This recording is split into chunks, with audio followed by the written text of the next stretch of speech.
Hi friends, welcome to ஜென்டாக் channel. இன்றைக்கி நம்ம என்ன பார்க்க போகிறோம் அப்படின்னா மட்டன் கிரேவி ரெசிபி.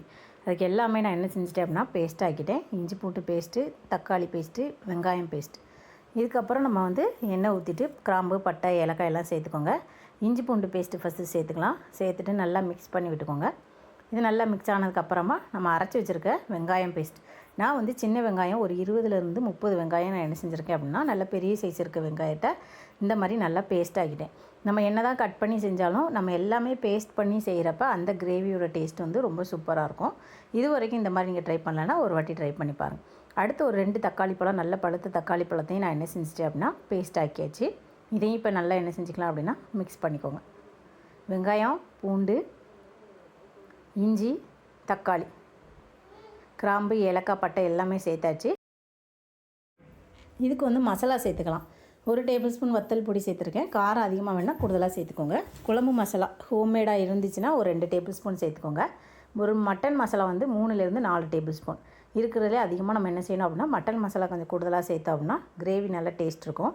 வத்தல் அதாவது வத்தல் பொடி, மிளகாய் இதெல்லாம் அதிகமாக நம்ம சேர்த்தோன்னா காரம் அதிகமாகிடும். கிரேவி ரொம்ப டேஸ்ட்டு காரமாக இருக்க மாதிரி இருக்கும். அதுக்காக நம்ம என்ன செஞ்சுக்கணும் அப்படின்னா காரத்தை கம்மி பண்ணிக்கோங்க. இஞ்சி, நம்ம பூண்டு எல்லாம் சேர்த்துருக்கோம். அதுவே நமக்கு நல்ல காரத்தை நமக்கு இன்க்ரீஸ் பண்ணி கொடுக்கும். இப்போ கொஞ்சமாக தண்ணி சேர்த்து இப்போ பாருங்கள், இது நல்ல கிரேவி பக்குவத்துக்கு வந்துடுச்சு. இப்போ நம்ம என்ன செஞ்சுக்கலாம், மட்டன் பீசஸை சேர்த்துக்கலாம். அதுக்கு முன்னாடி இந்த பச்சை வாடை எல்லாமே போகணும். வெங்காயம், பூண்டு, இஞ்சி, வத்தல் பொடி எல்லாமே நம்ம பொடி ஐட்டங்கள் எல்லாம் சேர்த்துருக்கோம். இது எல்லாம் பச்சை வாடை போகணும். அது வரைக்கும் நம்ம மசாலாவை நல்லா வேக வைக்கணும். நல்லா ஒரு 10 நிமிஷம் இந்த மாதிரி நல்லா பபுள்ஸ் எல்லாம் வேந்ததுக்கு அப்புறம் தான் நம்ம என்ன செய்யணும் அப்படின்னா மட்டனை ஆட் பண்ணணும். மட்டன் நான் இன்றைக்கி தனி கறியாக வாங்கியிருக்கேன். கொழுப்பெல்லாம் சேர்க்குறப்ப நமக்கு அந்த கிரேவி கொஞ்சம் எண்ணெய் அதிகமாக இருக்க மாதிரி மிதந்துகிட்டே இருக்கும். அதனால் கொழுப்பு இல்லாமல் நம்ம சேர்த்தோம் அப்படின்னா நமக்கு கொலஸ்ட்ரால் அந்த அளவு பிரச்சனை எதுவுமே இருக்காது.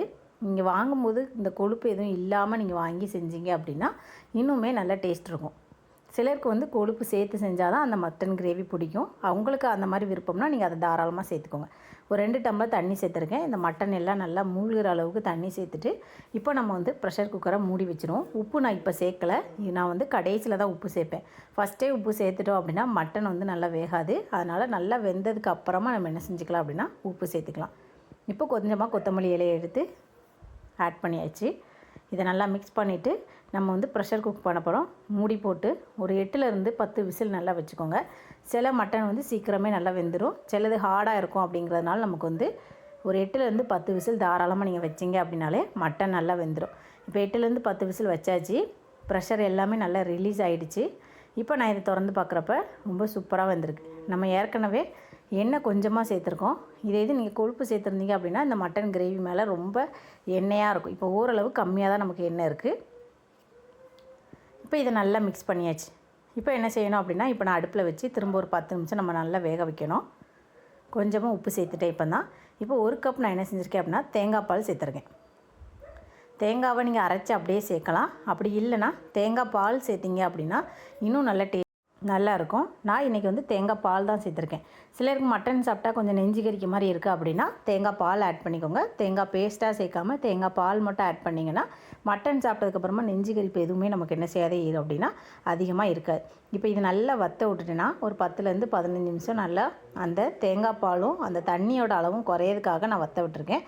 மற்றபடி மட்டன் எல்லாமே சூப்பராக வெந்துடுச்சு. ஒரு சூப்பரான மட்டன் கிரேவி ரெடி ஆயிடுச்சு. அவ்வளோதான். இந்த வீடியோ பிடிச்சிருந்தா லைக் பண்ணுங்கள், ஷேர் பண்ணுங்கள், மறக்காமல் சப்ஸ்கிரைப் பண்ணுங்கள். நான் இன்றைக்கி மட்டன் கிரேவி ரொம்ப தண்ணியாகவும் இல்லாமல் ரொம்ப திக்காகவும் இல்லாமல் மீடியமான அளவில் வச்சுருக்கேன். இந்த மாதிரி வச்சு நம்ம சாப்பிட்றப்ப நமக்கு வெங்காயம், தக்காளி எல்லா ஃப்ளேவரும் ஒன்றோட ஒன்று நல்லா மிக்ஸ் ஆகிறதுனால அந்த கிரேவியோட டேஸ்ட் ரொம்ப ரொம்ப சூப்பராக இருக்கும். இது மாதிரி நீங்கள் இது வரைக்கும் ட்ரை பண்ணல அப்படின்னா கண்டிப்பாக ஒரு வாட்டி ட்ரை பண்ணி பாருங்கள். மட்டனுமே இன்றைக்கி ரொம்ப சூப்பராக வெந்திருந்துச்சு. கொழுப்பு இல்லாமல் நான் செஞ்சுருக்கேன் அப்படிங்கிறதுனால அந்த டேஸ்ட்டும் ரொம்பவே நல்லா இருந்துச்சு. தேங்க்யூ.